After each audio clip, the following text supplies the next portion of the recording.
We're very excited to be here. We've had a good week, a lot of activities for the kids.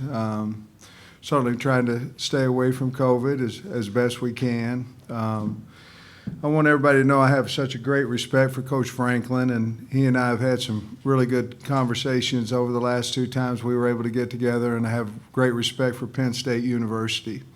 We've been practicing at the University of Tampa, and it's very close to our hotel. The facilities are wonderful. We've gone through 3 practices thus far. We have one tomorrow morning, and then obviously we'll go to the stadium to do our subscript and walk on Friday before the game. We're excited to play Penn State, and very honored to be a part of the Outback Bowl. Coach Franklin. Yeah, first of all, I'd like to thank the Outback Bowl. Obviously, tremendous opportunity to play in a historical bowl game in a great location. We appreciate the weather, very similar to Happy Valley, so appreciate that. I got tremendous respect for the University of Arkansas. Obviously, I've been fortunate enough to be a head football coach in both the SEC and the Big Ten. So I think I got pretty good perspective on that. And I've known Coach Pittman really kind of from afar and his reputation. One of our guys that was on our staff last year, Dow, is now on their staff. So I've gotten some really good insight, and I've heard just nothing but great things. We had an opportunity at the bowling event the other night to really kind of sit there and talk, me, Coach Pittman, and his wife. And just really enjoyed it. Coach Pittman's doing it the right way. There's a lot of excitement at the University of Arkansas right now, which what he's been able to do. I think he's a great fit for the university. And more than that, I think he's a great guy, a regular guy that you can have really good conversation. We were able to bounce things off each other. Really, obviously, not a whole lot about this bowl game, but just things that head coaches, can talk about that you can't really talk to a lot of other people about. And also, our concerns about, some of the things that are going on in college football and college athletics right now. So some really good discussions. I look forward to continuing building our relationship and stay in touch with each other after the bowl. Again, got tremendous respect for the University of Arkansas. I think it's going to be a great game. It's going to be a great opportunity for both of us to go out and finish our seasons the way we want to, and hopefully, put a product on the field that the Outback Bowl and Penn State alums and Arkansas alums can all be proud of. So appreciate the opportunity. Okay, open up for questions right over here. For both coaches, Coach Franklin, you first. The American Underdog movie came out, and Zachary Levi did a great job of playing Kurt Warner. When they filmed the James Franklin story and the Sam Pittman story, who do you want to be the actor that plays you? I'm thinking The Rock was the physique and the hairstyle. That'd be a good one. Yeah, it's either going to be The Rock or Denzel Washington, obviously. Okay, obviously. Yeah, one of those I two. like that answer. But I'm glad you kind of gave me reference because I didn't know what you were talking about when you first started talking. But yeah, probably The Rock. Similar body type, charisma, similar. Don't you have that problem? Coach Pittman, I'm thinking Tommy Lee Jones. Who do you think? Well, I'm thinking Jack Nicholson. Yeah, that's fair. He's older, more mature, got a lot of gray like I do. So I don't know. I think he's made a lot of money. That's who I'd like to do, represent me. We got right here, down front, right you. Take a bunch of softball questions like that. Yes, Coach. Right there. We stay here all day. Okay, they call on me, I think. Coach Franklin, in breaking down the Arkansas offense, what do you make of their balance, their run-pass balance? What do you see from them? I think it starts with their quarterback, right? Big, physical, mature guy. I think they do a really nice job of, obviously not only from a tempo standpoint, but to me it starts and ends with the running game. I know you talk about balance, but I think it's obvious that they want to run the ball. Obviously having a head coach who's got an offensive line background, and those guys usually pride themselves with that. I think his personality and identity shows up on the offensive side of the ball. And then I think they do enough of the things to keep you honest. You know, the play action passes and the RPOs off of it, that can be challenging. Also some of the tricks and gimmick plays. And then I think the other thing is, you know, I think when you have that type of quarterback, you got to manage it during the season. But when you get to the bowl game, and this is the last game of the year, we're expecting them to run that 245-pound quarterback a bunch. So we got to be prepared for that. It's going to be a challenge. You know, there's no doubt about it. I think their offensive coordinator does a good job, you know, keeping you on your heels and off balance as much as possible. And they've had the personnel to be able to do it. But I think it really starts and ends with their quarterback. Right here in the middle. Sam, question for you. What can you say about Kendall Briles and his development of KJ Jefferson this season? I think Kendall's done a nice job. You know, I went back to Felipe Franks from last year. I think, you know, obviously Felipe played a lot of ball, but for him, he had never been in that system. So I think Briles is a really good teacher, really good communicator. Certainly KJ has gotten better throughout this year with his throwing ability and the long ball. He's gotten better there. You guys remember we opened up scrimmages last year in the spring simply because I felt like we needed to put pressure on him with people in the stands to perform, him and Malik for that matter. But I think Kendall's done a really nice job, and I believe, like Coach said, I believe he's a good play caller. Right back here, Stephen. Hi, James. I wanted to ask you on the defensive side. Yeah, I think that's one of the things that me and Coach were talking about, you know, the other day. I've been a head coach now. I've been fortunate enough to be a head coach for 12 years. Have never had an opt-out in all of my 12 years. You know, they've had a little bit of it. We've had more. And it's challenging. You know, what I would say is I'm focused on the guys that are in our locker room. That doesn't mean that I'm not happy and excited and supportive of the guys that are not, but I'm excited about the guys that are in our locker room, and I'm excited about the guys that are going to have bigger roles. I think we all know the last 2 years of college football have been different and have been challenging. You know, obviously, you know, not only what's, you know, really happened nationally, but also conference to conference. You know, this was handled differently on every single conference. Our season was canceled and then restarted again. It's been a challenging 2 years. I think back earlier in the season to our Rutgers game, and we got hit with the flu, and you know, we didn't have a scholarship quarterback available on Friday. So there's been a lot of challenges, you know, but at the end of the day, the reality is you got to find a way to get it done. You know, as one door closes, another door opens, and it's an opportunity for another player. And I think it's also going to give us a really good kind of picture of what our future is going to be. It's going to be guys that are going to get a bunch of reps in this game that maybe hadn't in you know, throughout the season. So there's some challenges, no doubt about it. Our guys are excited. And I think there's also some tremendous leaders that are out there that you know, we're dependent on and are going to need to step up for us. There's no doubt about it. Did you ever cross Right here. either one of these to not play?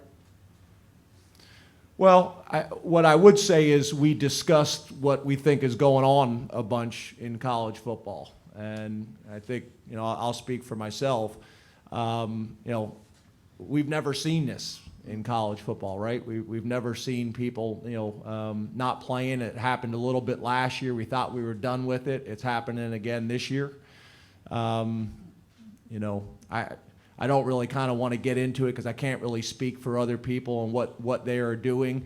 For us, you know, we want to play, and we want to represent the Outback Bowl the right way. We want to represent Penn State the right way. Are there challenges? Probably more challenges than there's ever been before in college football, yes. But you know, we're excited about representing the Big Ten the right way. We want to represent Penn State the right way, and we're very blessed and fortunate to be here in the Outback Bowl, and we're gonna take it as a blessing and take advantage of the opportunity. Well, I think it says a lot about Penn State and Coach Franklin. I mean, he's had several guys, and if you look at it and if we played in a regular season, the teams would be different. I mean, they're just different because we've had a couple of NFL leaving for the NFL. He's had several over there and at Penn State, and the teams are different. I mean, that's just what it is. And so once you wrap your mind around that the teams you're going to field a different football team, and you're going to probably find some surprises both ways from who's out there. But we have 120 on our team, and the other 115 or 110 that are left right now, they deserve the opportunity to play. And I don't think either one of us, and I don't want to speak for Coach, are looking for a way out. We're looking for a way in. And I think that's what Coach did, and I know that's what we did as well. Back here. James, could Olu, do you think he'd be capable and ready to be a left tackle to start if need be in this game? I'm sorry, say that again? Olu, could you be capable, ready to start at left tackle if need be in this game? Yeah, he better be, right? Yeah. He was going to start earlier in the year and had an injury and was unable to start. And that's when Landon went in and started and played really well as a true freshman. But yeah, we've been preparing and planning, and like I said, Olu was going to start during the year, and now we're in a position, obviously, that he's going to do it on Saturday, and we have a lot of faith and confidence in him. So it's going to be exciting to watch him go out and play. He's had a really good week of practice. Right over here, front row. Do I think it's important when Big Ten and SEC teams play each other? Yeah, good for college football. Yeah. Yeah, I mean, yeah, two great conferences. Yeah. Obviously, like you mentioned, we played Auburn earlier in the year. It's kind of unusual. I think when we played Auburn, if I'm correct, it was the first time we'd ever played. I think first time there had ever been really, I think, a Big Ten SEC matchup during regular season or some crazy stat like that there was. And then obviously playing Arkansas right now, there's not too many things left in 2021 that you can say has never happened before. So it's a pretty cool opportunity. Yeah, I think it's big for the teams, the players, and obviously the fans. I think it's good for both those. Right here. President Grant talked a lot yesterday about Penn State's tight ends and how they use them kind of different than any other states. Do you agree with that? And how would you kind of evaluate tight ends in Penn State's offense? Well, they're talented. I mean, Penn State has a big, thick running back as well, and so Lee, I believe, is Lee, Yep. and he's a good player, a big, good player. And then off of that, they run a little play action, and then coming off to the tight ends, and those guys are really good blockers. They're good catchers. They're very talented. But I think if Grant's saying that, we've emphasized that, that they're very talented players, and we have to know where they're at and how to defend them. Yeah, right here. For both coaches, Coach really part of it. Yeah, for me, I can explain it in, when we're coming in on the bus to the home games, and you see people walking across there, and I was one of those people, trying to get into the game, trying to get a glimpse of the coach on the bus, the players on the bus. They didn't have the hog walk back then, but, just trying to get in the stadium and feel the atmosphere. I feel that every single home game, very surreal, very honoring. I'm honored that I'm the head coach at Arkansas, but yeah, I mean, I feel it all the time. I was a fan. I went to camp, went to football camp there, and Lou Holtz was the coach, and Did you get rejected too? I Well, got rejected. I'm at glad Penn you State. said the two, because that kind of makes me feel. Yeah, I got rejected. I went to Penn State's camp. I got recruited, none. So I don't know if it ever got to the rejection part. Yeah, excuse me, I didn't mean to interrupt, Coach, No, but I was yeah, done. I grew up just outside of Philadelphia, so it's unusual. You know, a lot of times that you have the opportunity to be able to come back home. I played in the state of Pennsylvania. I did go to camp. I think Jim Caldwell was the quarterbacks coach at the time. They had a drill, Coach Pittman, where you threw fades and it had like a little target sitting in the end zone, and I won that drill. That's and I awesome. thought for sure Coach Caldwell was going to come over and talk to me about why I should be at Penn State, and he never came over. Right by you. But yeah, it's something obviously that you take a lot of pride in. Obviously you understand the history, you understand the tradition. I think we're also both at places, that really emphasize the true student athlete and getting a great education at a great university. So there's so many reasons that I think, for us that it's important, and college football is really important, and being able to win games is really important, but at Penn State it's also about, getting a great education and having a well-rounded experience and being prepared and ready for life when that comes, when the game of football comes to an end. So I think all those things allow for me, obviously being a local guy, having pretty good perspective on what it truly means to be a Penn Stater. Right down here. Each of you coaches have lost a significant piece of your offense, a premier playmaker at wide receiver. Can you each reflect on what that player meant to your program and what it's been like adjusting your offensive plan without that? Well, Burks was, he's from the state. He was our go-to guy. He was our big play guy. Anytime we got zero coverage or man coverage, everybody in the place knew we was going to throw him the ball, and he was, a lot of times he'd go make the play, and a lot of times he'd score on it.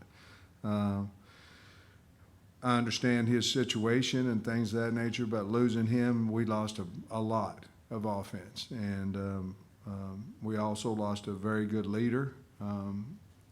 But can we replace him? It's going to take it's going to take a lot of people to replace one Burks. But the great thing about that is we knew before we ever started bowl practice that he was not going to play in the bowl, and so that's allowed us these 4 weeks in and out of 4 different type of weeks to plan and prepare for that. And the guys, like Coach said, our guys, the ones that are getting ready to play, are looking forward to the opportunity, and they're young, but yet we recruited them for a reason, and hopefully they can make plays like Burks did.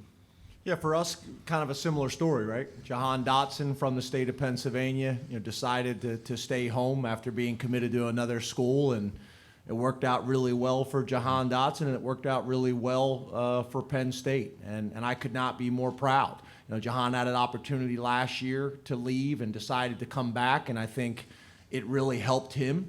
All the draft reports that we've gotten, I think it's really helped him, and it's helped Penn State, and that's really what life is about, right? Mm-hmm. Trying to create as many win-win situations as you can, and we were able to do that. But just like Coach talked about losing Jahan, everybody knows he was our big play guy, and has been for the last couple of years. Last year as a punt returner and receiver, this year mainly as a receiver. But it's an opportunity for Keandre, it's an opportunity for Parker, it's an opportunity for CSB and Mega and those guys to step up. And then back to the guys that Coach was talking about earlier, the tight end group. And I think both of us, our answer is probably similar. It's not like there's going to be one guy that's going to step up and replace that production. It needs to be a little bit, of all the guys. And for us, I could say the same thing. I had a conversation with our defensive staff and our defensive players about losing our defensive coordinator, and Coach Pry. It's going to be the same type of approach. So, it's a tremendous opportunity. Right down here on the aisle.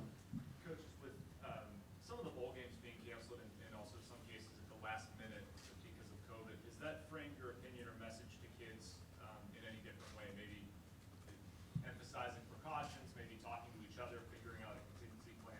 Like, how has that informed how you guys are processing this? I'll take, if he asks another question, I'll take it. Yeah, again, I have opinions on other places and other things and some of the things that I think are going on, and I know Coach does as well, and we've talked about those privately, but in this setting, I'm going to specifically talk about Penn State. We're just going to do everything we possibly can, like we have all year long, to keep our guys safe. I do think we're at a point of the season where they're kind of sick of listening to me. We've been pounding these messages home all year long, and overall, our doctors and our trainers and our players have done a tremendous job with that. And we're going to need to do that, not just up till game time, because this isn't just about protecting college football. It's also about these guys making great choices so they can be safe and healthy throughout the rest of the year and their lives. So, with the game of football, there come sacrifices. With your health, there's sacrifices that have to be made, and there's lessons in all of this, right? I think you don't really have to. The kids see it. They see this bowl's opted out, this bowl opted out, that. And so there's not a lot you have to say other than, what we're doing, wearing our masks in the building and all that we've gotten to this far without losing guys to COVID and this, that, and other. I know there's a new variants and all that right now, but I think anytime you have a coaching staff and a team that wants to play the game, and it's not always that way, but it makes it easier to get the game going. And I think Penn State wants to play, and think we want to play. So, Right down here in front. For James, on the defensive side for Yeah, I think, as you guys can imagine, some of the announcements are coming out are new to you guys, but they're not new to us. We had a pretty good understanding.